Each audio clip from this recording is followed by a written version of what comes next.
Lately, it feels like every couple weeks the same headline pops up again.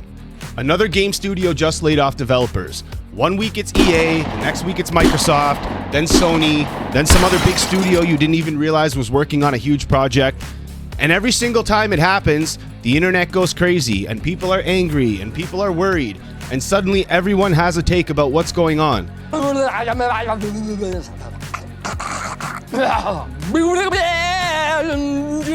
And I get it, layoffs suck. Nobody wants to see good people who actually make the games we love lose their jobs.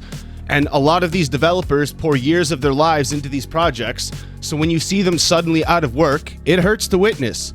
But here's the thing that almost nobody actually explains when these stories blow up. Most people outside the industry don't really understand how game development works. From the outside, it looks like a studio is just one big team that stays together forever and stays the same forever, but that's not really how it works at all, especially not nowadays. Big games are built in phases. Teams grow, teams shrink, specialists get brought in for certain parts of development, and when those parts are finished and these structures of these teams changes again, sometimes you see layoffs happening. What you're really seeing is the end of a project cycle. Now, before anybody twists that the wrong way, because I know people are going to, I'm not saying every layoff is fine. I'm not saying they're good. Some of them absolutely come from bad management, corporate decisions, or companies chasing trends that shouldn't have been chased in the first place. But if we're gonna talk about layoffs in the game industry, it's worth actually understanding why they happen and how the development process creates some of these situations in the first place. Really quickly, as usual though, a big thank you to everyone who's been here watching the videos and has been sharing and liking and interacting with the videos. You guys in this community that we're making is what makes this all fun and worth doing. So if this is your first time here, welcome in. I cover the video game industry and I like to spotlight games with a more nuanced conversation around them, things that I think kind of fit into the bigger picture of the industry. So if that's your kind of content, then leaving a like or a sub on the channel helps a lot. It helps the community grow. So I just want to say thank you very much for choosing to spend your time with me, and let's get back to business. When people picture a game studio, they usually imagine one fixed team that just works together forever. Some developers have a big studio, some developers have a small studio, but everybody thinks it's the same team from one structure, from one project to the next, and large development doesn't really work like that. Big games are built more like big, massive projects that expand and contract over time. At the beginning of development, the team is actually pretty small. You've got a core group figuring out what the game direction is and experimenting with different mechanics and building early prototypes and deciding what the project is even going to be. And once that game moves into full production, that's when things start to scale up. That's when you see the job offers and everything. Suddenly the studio needs a lot more people working on very specific things. Artists building environments and characters, engineers working on systems and tools, designers building levels and mechanics of the game, and then entire teams focused on things like animation and audio, UI, networking. As development gets closer to launch, the team can grow even larger. We now need QA testing. Polishing starts to begin. A lot of additional work gets added to make sure that the game actually ships in a playable state. AAA. So during the life of a big project, a studio might grow from a relatively small core team into hundreds of developers working across multiple teams or even across multiple studios. And that expanding and shrinking is what people see and then get worried about. That structure is a big part of why layoffs happen.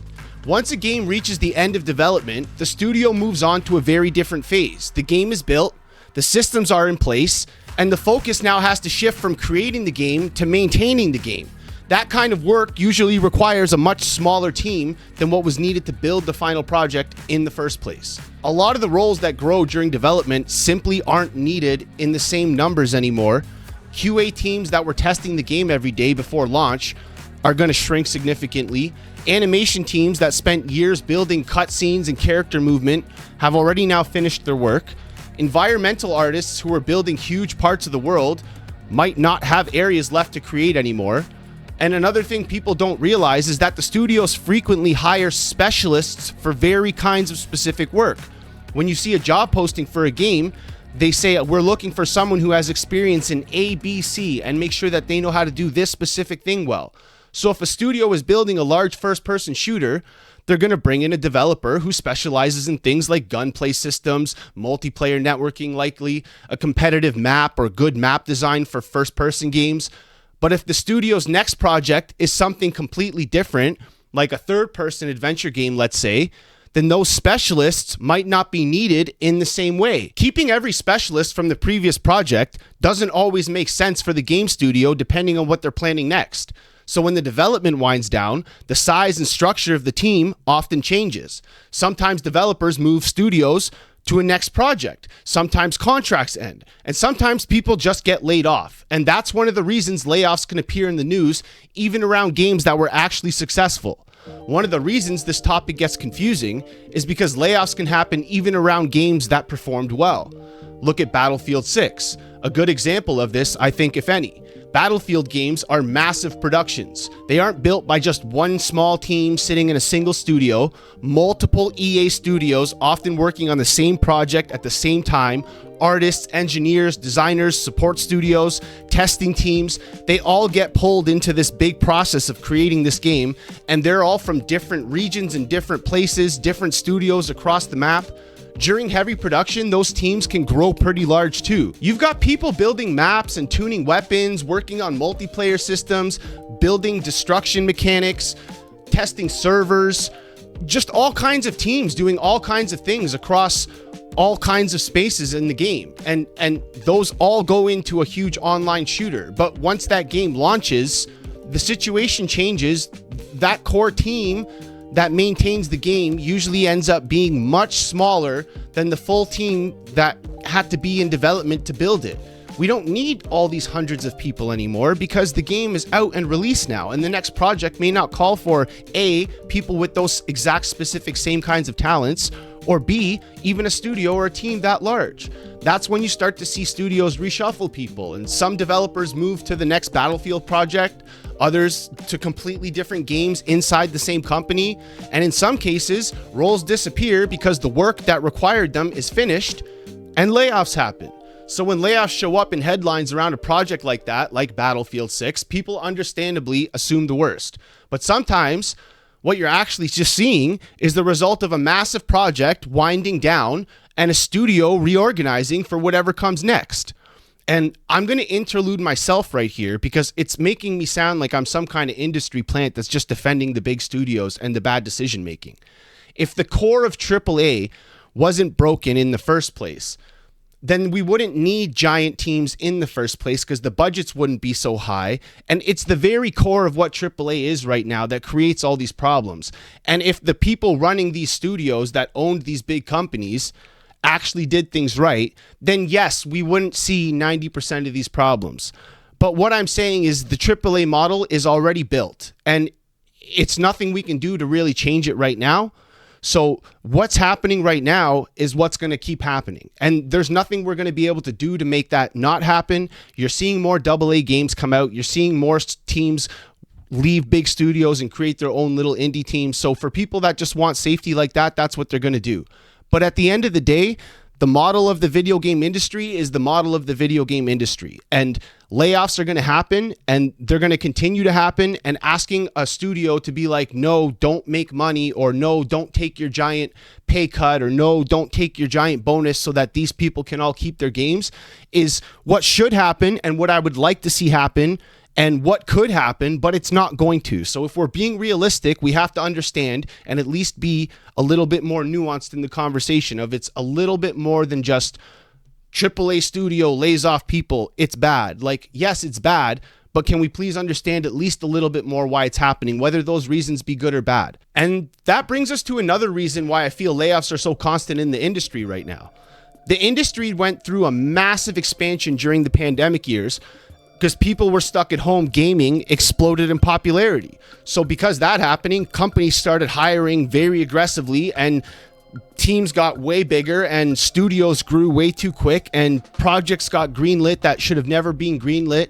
And a lot of companies assumed that that level of growth was going to continue. And we all know it didn't. So once things started to return to normal and normalize again, that growth suddenly started slowing down, and companies that expanded way too rapidly now had way too large of teams, and we're still seeing layoffs from that. We're still seeing companies kind of restructure, even though that was however many years ago. So I think that's kind of when you've seen the corrections start happening, but some studios still canceled projects, some shifted priorities, others realized they just simply hired way too many people than they could realistically support long term, and we've seen all the layoffs happen. So when you combine that pandemic hiring boom with the project cycles we talked about earlier, you start to see why layoffs have been showing up so often in recent years. And again, I'm going to interlude myself because this wouldn't happen if the AAA model wasn't broken in the first place. If the big studios would set things up properly and we wouldn't see big, giant, massive budgets that required these giant, massive teams, then we wouldn't have as many of these layoffs in the first place. They would put these other studios and other developers on other smaller projects, and everybody would have something to work on. But instead, they put all their eggs in this one giant AAA game basket and hope that works out. And then when it doesn't, the CEO is not going to take a hit. You think he's going to let his wallet fall? No, of course not. So what we see people laid off, and it sucks. And I don't think it's right, but I just don't think people also understand why it happens. And that still doesn't really explain everything, because some layoffs have absolutely nothing to do with development cycles at all. Like I said, sometimes layoffs happen because projects get canceled halfway through development because studios spent years building something that they shouldn't have built in the first place, and the strategy changes. And when that happens, entire teams can disappear overnight. Other times it comes down to companies chasing trends. We've seen that a lot now with the live service. Over the last few years, publishers started jumping right into that trend and hoping that they can land the next big massive hit. And when those projects don't work out, what happens? Again, studios get shifted, people get laid off, people get fired. And is that the studio's fault? No, it's the executive's fault for putting that studio on that project in the first place or greenlighting it. But at the end of the day, people work on what they choose to work on. So, it is what it is. And look, I understand why these layoffs hit such a nerve with people. They do for me too. I may make it sound like, I don't care about layoffs, and I hope that's not how this is coming across, because while, like I said, some layoffs are just naturally tied to how projects naturally wind down, and people need to understand that you're not going to keep the same amount of people that you had at the peak core development cycle of a game when the game is finished. But a lot of these layoffs come down to bad company decisions. So the reality is that layoffs in the game industry don't have like one single cause. Sometimes they're the result of development cycles ending, as I said, but other times they're absolutely the result of just corporate strategy going wrong or big CEOs just being CEOs. And that's how that goes.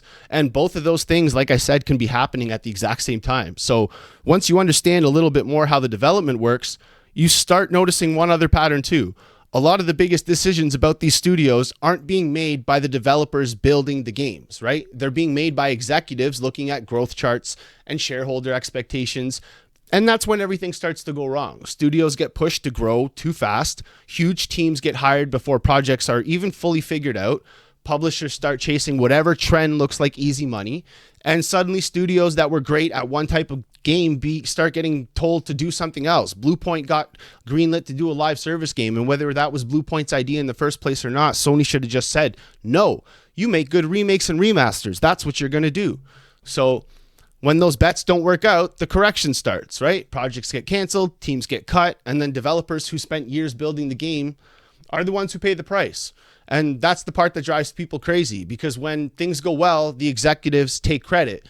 But when things go wrong, the developers take the hit. So when you see another headline about layoffs in the game industry, the truth is it's usually a mix of things happening at once. Sometimes it's the normal cycle of how projects scale down, but other times it's the leadership that just was retarded and didn't know how to act and didn't know how to fucking manage and function. And that's what we see. So the developers who built the game in the first place usually aren't the ones at fault. And that's just kind of how it goes. They need to adhere to what the people who they're getting the money from say. So it's why you see indies creative and AAA studios all the time reshuffling and like, oh my God, when a project doesn't work out, massive projects means huge expectations, means risk. And when you get risky leadership decisions and when things go wrong, like I said, the developers are the ones paying for it. So Listen, I know this video would do 10 times better if I decided to just go the doom and gloom route and just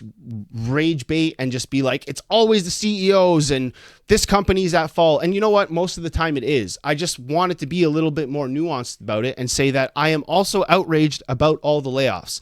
I'm also not happy that the big evil men in suits get to make all the bad choices and we have to pay for it and our favorite companies have to pay for it, you know? But I just think that a lot of the smaller details often get lost in that mix of anger and frustration. And I think it's important to understand just kind of how game development works in the first place. So I plan to actually have some game developers on for a talk on the channel later on this year so that we can actually really go through this and really see like, okay, how normal is it to see studios cut people after a game is finished and all the rest of that? Because, you know, I feel like there's a good mix of just people misunderstanding and then a good mix of just the AAA scene is so messed up right now that, you know, we're seeing good people pay for a few evil dudes in suits mistakes. So it is what it is, you know. That's all I can really say on it, I guess. And then we'll have some experts on later and we'll see what they think. So, you know, if you made it to the end of this video, honestly, then I just appreciate you listening to me yap. And I hope you choose to come and hang out with me again. And I just want to say thank you for listening and thank you for being here. And I really am curious about your thoughts. And that's honestly the reason I even make these videos, is just because I like talking to you guys in the comments. Go look at any video, whether it did bad or it did very good. I answer everybody. I really just enjoy speaking with you guys about things I'm interested in. So I don't have anybody else that wants to talk to me about game development. So hopefully you guys do. Hit me up in the comments. Let's talk about it there. I really appreciate you guys hanging out with me again, and I'll see you guys in the next one. All right, I'm out. Ciao.